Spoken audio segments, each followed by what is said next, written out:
नमस्कार मंडळी, Radhe Radhe. Welcome back to my new blog. तर आजचा ब्लॉग सुरू होतो आहे सकाळी 7:15 वाजता. 7:15 वाजता मी राधा आणि कृष्णाला आधी झोपेतून जागा केलं, त्यांना उठवलं, छान प्रेमाने कुरवाळून त्यांना झोपेतून उठायला सांगितलं. त्यानंतर ते उठले देखील आणि त्याच्यानंतर त्यांना मी छान आपलं पाणी, दूध आणि ड्रायफ्रूट्सचं नैवेद्य दाखवला होता. कारण की तुम्हाला सगळ्यांना माहितीच आहे की कृष्णाला दूध खूप प्रिय आहे आणि ते उठल्यानंतर आधी पाणी आणि दुधाचं नैवेद्य ग्रहण करत असतात. त्यानंतर मी छान आपलं भीमसेनी कापूराचं कापूरदानीमध्ये लावलं, जेणेकरून घरात खूप छान सुवास येतो. त्यानंतर मी केली तुलसी महाराणीची पूजा, छान तुळशीपुढे रांगोळी वगैरे काढली सकाळी सकाळी आणि त्यानंतर तुळशी महाराणीची पूजा वगैरे केली आणि त्यांना नमस्कार केला. त्यानंतर मी राधा आणि कृष्णाच्या आंघोळीची तयारी केली. त्यांचा आज मी पंचामृताने अभिषेक करणार आहे, कारण की आज आहे अपरा एकादशी आणि अपरा एकादशीचं महत्त्व असं आहे की जे कोणी अपरा एकादशीचं व्रत वगैरे करतं, त्याची कथा ऐकतं, त्याच्यावर अपार ही श्रीकृष्णाची कृपा होत असते. तर त्यामुळे तुम्ही पण अपरा एकादशीचं व्रत हे नक्की करा.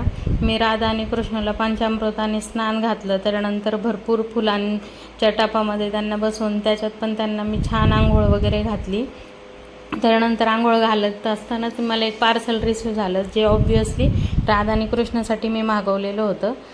तर त्याच्यामध्ये काय निघतं हे मी तुम्हाला चला व्हिडिओमध्ये दाखवते. तर ह्याच्यामध्ये मला रिसीव झाले होते 2 राधा आणि कृष्णाचे छान असे पोशाख, जे मी त्यांना उन्हाळ्यात घालू शकते. अगदी लाईट वेट आणि पातळ आहे, ज्याने राधा आणि कृष्णाला अजिबात गरम होणार नाही. आणि एक छान गोष्ट मी मागवली होती, ते म्हणजे हे वॉटर फाउंटन.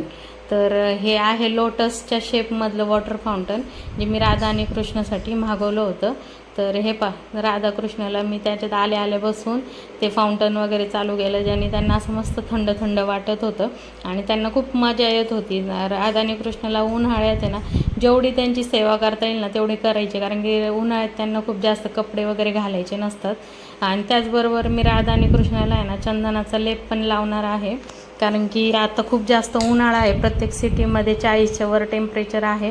जसं आपल्याला गरम होतं तसं भगवंतालाही गरम होत असतं. त्याच्यामुळं मग मी त्यांच्यासाठी आहे ना, आता हे तुम्ही व्हिडिओमध्ये बघत असाल की मी त्यांच्यासाठी चंदन उघडत आहे. तर त्याच्यासाठी मी आधी चंदनाचा अत्तर त्याच्यामध्ये ॲड केलं आहे. त्याच्यानंतर भीमसेनी कापूर आणि त्यानंतर आपलं केशर हे ॲड करून मी चंदनाचं जे लाकूड आहे ते त्याच्यावर उघळत आहे. पण मी आहे ना हे करताना आहे ना गुलाबजल टाकायचं विसरले होते. त्याच्यानंतर मी ते गुलाबजल पण ह्याच्यामध्ये ॲड केलं, जेणेकरून आणखीन ते थंड चंदन होईल आणि राधाकृष्णाला थंडावा प्रदान होईल. त्याच्यानंतर मी ते छान उघडून घेतलं आणि एका वाटीत काढून घेतलं आणि ते त्याच्यानंतर मी राधा आणि कृष्णाच्या चरणांना, हातांना, मस्तकावर हे चंदन सगळीकडे लावलं, असं जेणेकरून त्यांना खूप असं थंड दिवसभर वाटेल, खूप गरम होणार नाही. तसा तर त्यांच्या जवळचा जो फॅन असतो तो 24 तास चालूच असतो.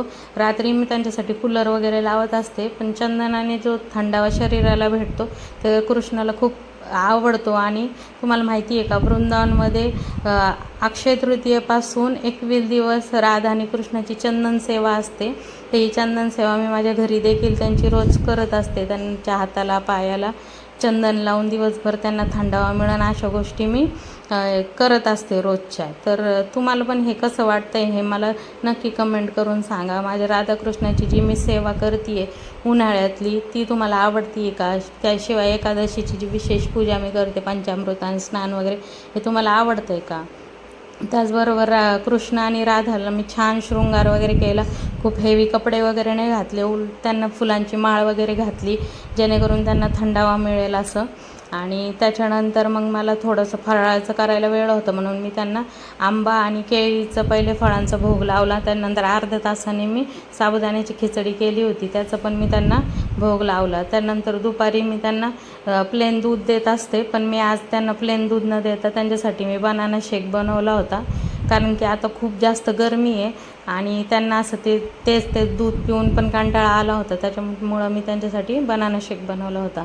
परत झाली संध्याकाळची वेळ, त्याच्यानंतर मी तुळशी महाराणीची धूप दीप लावून पूजा वगैरे केली, मंत्रोच्चार वगैरे करून मी तुळशी महाराणीला प्रणाम वगैरे केलं. त्यानंतर माझी माळ वगैरे जप केला. तुम्हाला माहिती मी एकादशीला विष्णू सहस्त्रनामाचं हे विशेष पाठ करत असते, ते पण मी केला. त्यानंतर रात्रीची 7-7:30 वाजता मी राधाकृष्णाला जे चंदनाचा लेप लावला होता तो पूर्ण क्लीन केला, कारण की झोपताना त्यांना इरिटेशन होऊ नये या भावाने मी त्यांचं ते जे चंदन दिवसभर लावलेलं होतं ते सगळं कॉटन थोडंसं ओला करून त्याच्यात मी ते सगळं त्यांचं पुसून काढलं आणि त्यांना क्लीन करून घेतलं.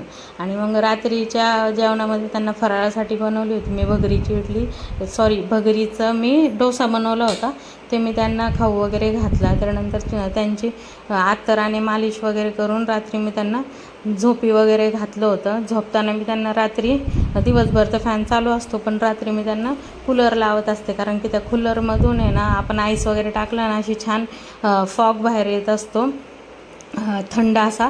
हे पहा मी तुम्हाला आता व्हिडिओमध्ये दाखवते. हे पाहिजे असं फॉग याच्यातून बाहेर येत असतो, तर त्यांना आणखीन थंड वाटतं. असं करून मी दिवसभर त्यांची सेवा करून रात्री त्यांना झोपी घातलं. तुम्हाला हा ब्लॉग कसा वाटला नक्की